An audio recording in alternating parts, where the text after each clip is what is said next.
भाइ बहिनीहरू, अब हामी रुथको बारेमा कथा सुन्नेछौँ। रुथ 1 देखि 4 अध्यायसम्म। म घर फर्कँदैछु, नाओमीले भनिन्।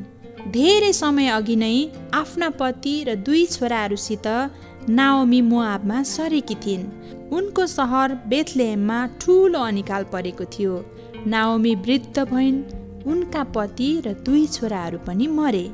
नाओमी आफ्नी बुहारीसँग बस्थिन्। म आफ्ना मानिसहरूसँग फर्कन्छु, नाओमीले भनिन्। म तपाईसँग जान चाहन्छु, तपाईँ जहाँ जानुहुन्छ म पनि सँगै जानेछु। तपाईँको घर मेरो पनि घर हुनेछ, कान्छी बुहारी रुथले भनिन्। रुथ नाओमीसित बेथलेहेममा आइन्। रुथले नाओमीका निम्ति खाना तयार गर्नु पर्थ्यो। बेथलेहेममा कटनीको समय थियो।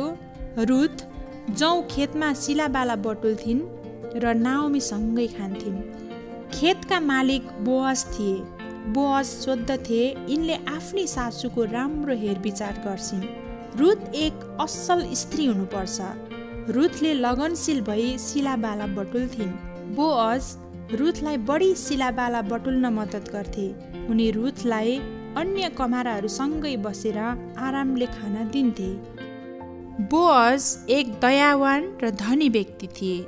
नाओमीले रुथलाई भनिन्, इजरायली रीति अनुसार विधुवाहरूले नजिकका नातेदारसित विवाह गर्नुपर्छ।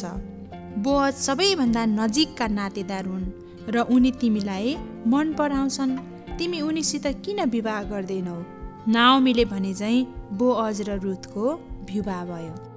परमेश्वरले रुथलाई एउटा एकदमै मूल्यवान उपहार, एउटा बालक छोरो ओबेद दिनुभयो।